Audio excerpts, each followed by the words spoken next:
Vamos embora para a nossa resenha esportiva de hoje. Estou aqui com o João Pedro, Júlio Silva, para quem eu dou boa tarde. Hoje a gente tem muita coisa para conversar, viu? Inclusive polêmica que está acontecendo aí no Campeonato Paraibano. Boa tarde, sejam bem-vindos. Vamos começar primeiro falando do Botafogo, né? Dessa primeira vitória do Belo no Campeonato Estadual. Boa tarde, Serginho. Boa tarde, Júlio. Boa tarde para todo mundo que está acompanhando aqui o Correio Esporte. Pois é, finalmente saiu a vitória do Botafogo, né? Depois de um 2-0 ali no primeiro tempo, quando o Eric foi expulso, acho que muita gente teve medo de o roteiro se repetir. Mas se fosse 1-0, eu acho que seria complicado. Como estava com 2-0 já ali no placar, a situação melhorou um pouquinho. Também por conta da dificuldade do Alto de criar, né? É muito difícil a situação do Alto. Agora demite o Reginaldo, então já vai passar por mais uma mudança no comando técnico. E tem tudo para ser rebaixado mesmo, infelizmente, porque a gente não vê no desempenho do time condições de conseguir resultados diferentes, né? Tem aquela cena dos últimos minutos, em que sempre nos acréscimos o Alto estava levando gols, mas nesse jogo contra o Botafogo a gente viu em muitos momentos em que o Alto tinha superioridade numérica que ele não conseguia, né? Ofendeu o Botafogo de fato. E aí o Botafogo conseguiu administrar o resultado. Acho que o Diá deve estar agoniado com os jogadores, porque mais uma vez um jogador é expulso e compromete ali aquele projeto que ele tinha pensado para o jogo. O Eric chorou muito, né, na saída, ficou muito decepcionado com a atitude que ele próprio cometeu ali, mas foi entendido pela torcida e, enfim, é um cara jovem, né, tem que ter também essa compreensão. E depois da vitória, né, acho que todo mundo fica mais tranquilo. Finalmente o Botafogo vence, depois de 6 meses, 7 meses sem vencer no Almeidão, então tava incômodo, né, tava incômodo esse tabu. E agora com a vitória vamos ver o que o Botafogo consegue, porque tem a obrigação de se classificar. Isso é o mínimo. Vamos ver se de fato isso acontece agora que a vitória finalmente saiu, né? Boa tarde, Júlio. Opa, boa tarde, Serginho, boa tarde, João, boa tarde a todo mundo que está nos assistindo. Finalmente, né, uma vitória do Botafogo. Rolou até um boicote ontem das torcidas, que eu soube. E parece que deu certo, não sei porquê, acabou o Botafogo vencendo ontem. E, assim, eu tô brincando aqui realmente um pouco com a situação. Mas o Botafogo ainda tem muito o que melhorar, né? Pelo que apresentou no jogo de ontem. Realmente conseguiu um gol ali logo no começo com o Renatinho. Golaço, hein? Um golaço, inclusive. Que, inclusive, esse é um jogador que eu vejo, não sei se vocês concordam também, que o desenvolvimento do time passa muito pelos pés dele, né? Então, ele jogando ali mais pelo meio, conseguindo articular melhor as jogadas, eu acho que o Botafogo vai conseguir produzir mais ofensivamente, uma coisa que estava faltando muito nos outros jogos, né? Em momentos cruciais, né? Que o Botafogo não conseguia produzir no ataque, não conseguia fazer chegar a oferecer nenhum perigo para o adversário, né? E pegou um Alto Esporte também fragilizado, né? Por toda essa situação que o clube está vivendo aí agora, está praticamente na lanterna do campeonato. E numa situação complicada, mas mesmo assim, o Botafogo fez aquilo que ele deveria fazer, realmente, né?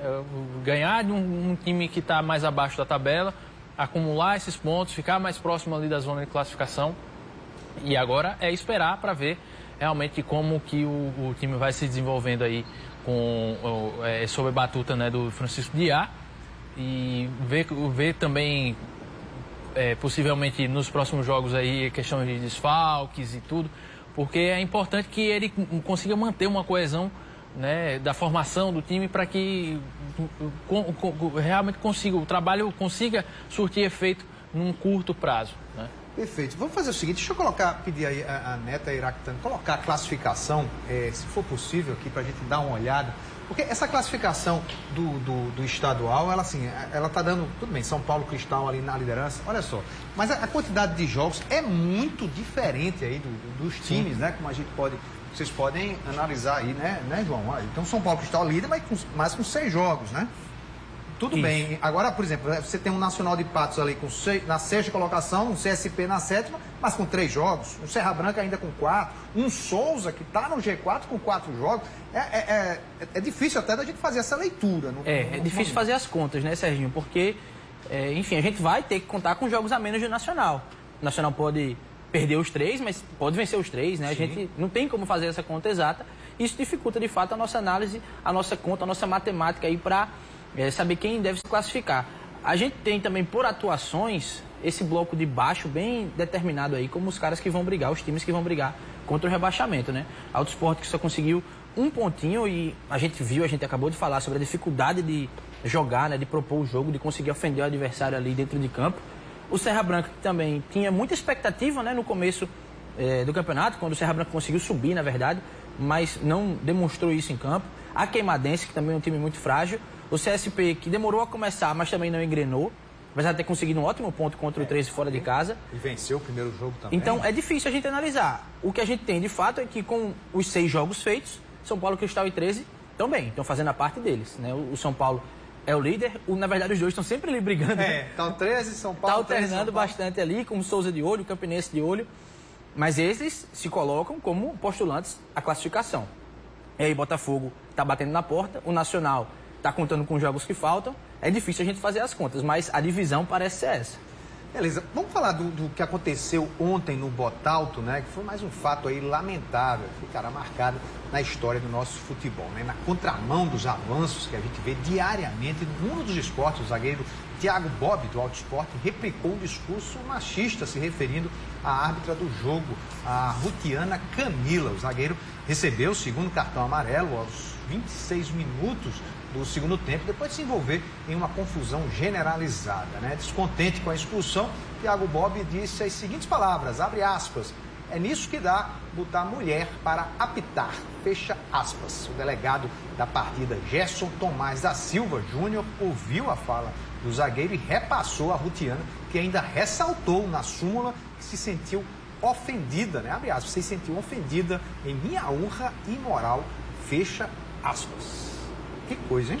É triste, né? A gente, em 2023, vivendo um momento em que a Rutiana é um destaque da nossa arbitragem, do nosso quadro de árbitros, é a melhor.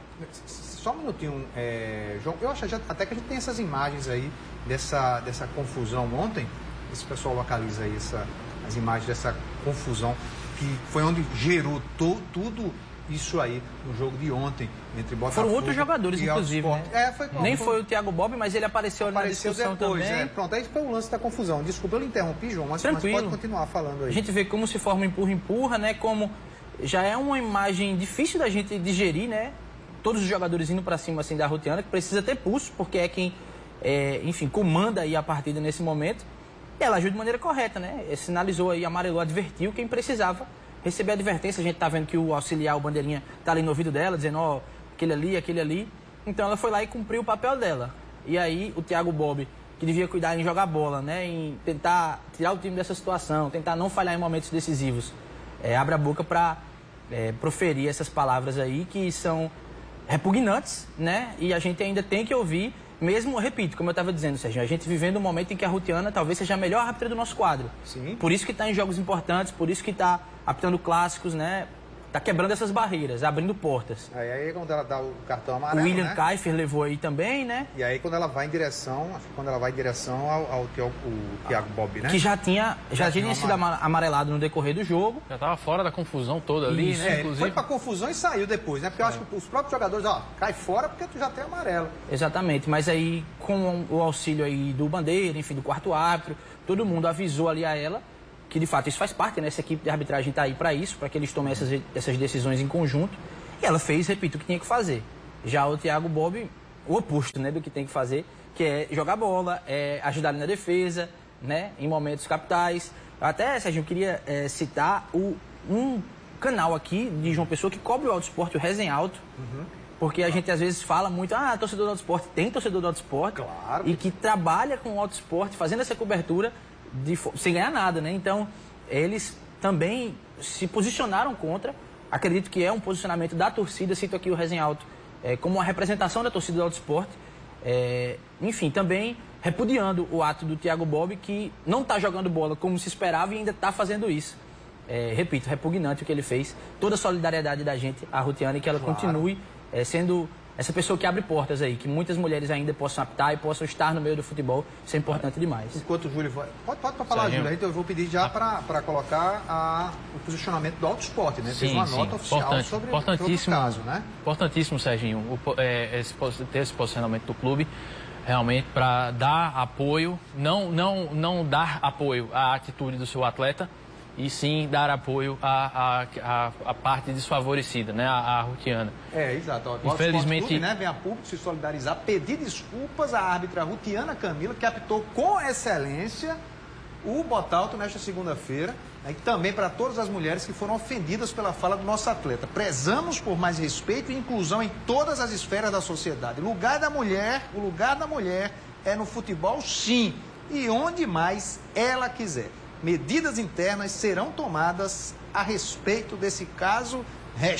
#Daleal. Olha, perfeita a atitude do Auto Esporte. Tem que dar os parabéns para eles por esse comunicado. Agora, eu espero também uma atitude da Federação Paraibana, né? Que organiza a competição, que faz as escalas dos árbitros também, que tem uma presidente mulher. Então, ela tinha que ser a primeira a defender a Rutiana numa situação dessa.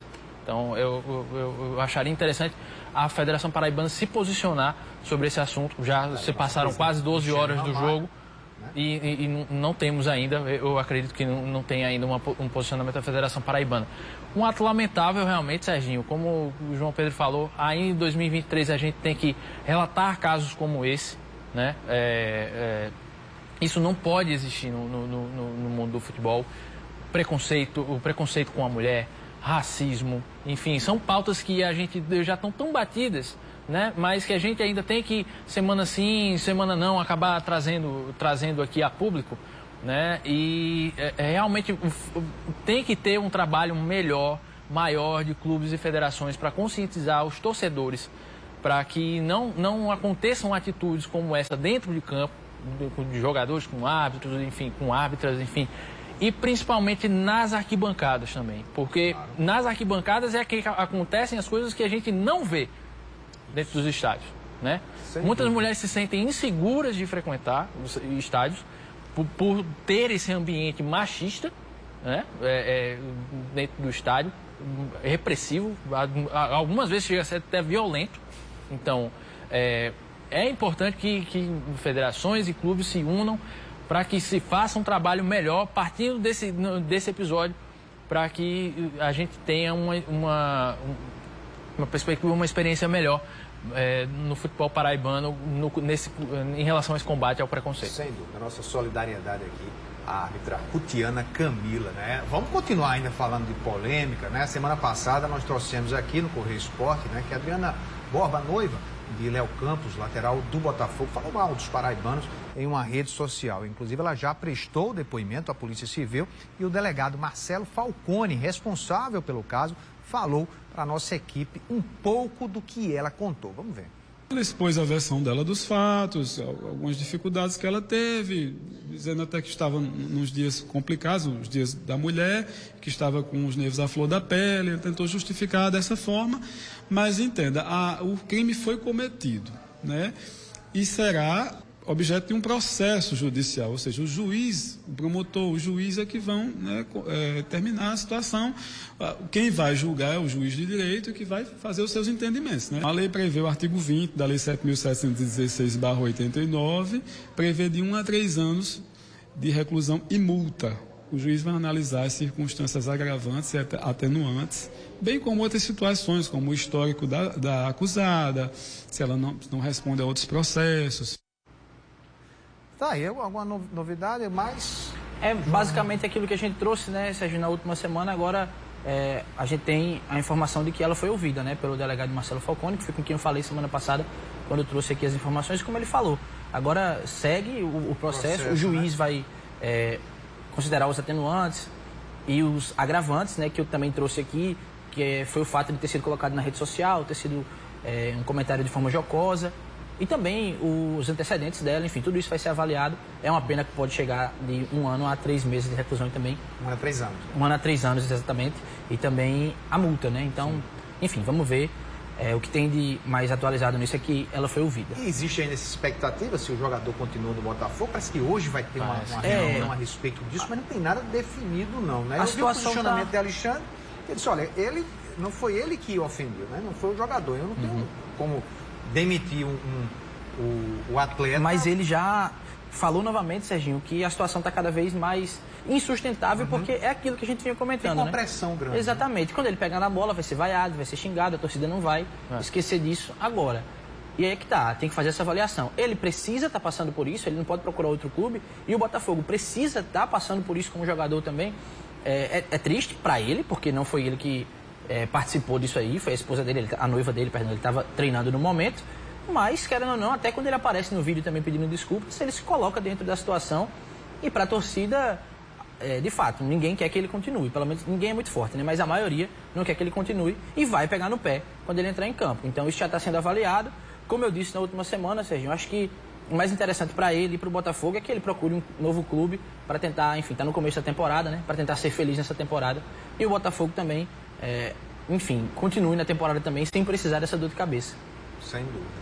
Gente, eu quero agradecer demais. João, Júlio, obrigado pela participação. Valeu. Hoje, temas que acontecem e acabam polêmicas do esporte, né? Faz parte, né? Faz parte.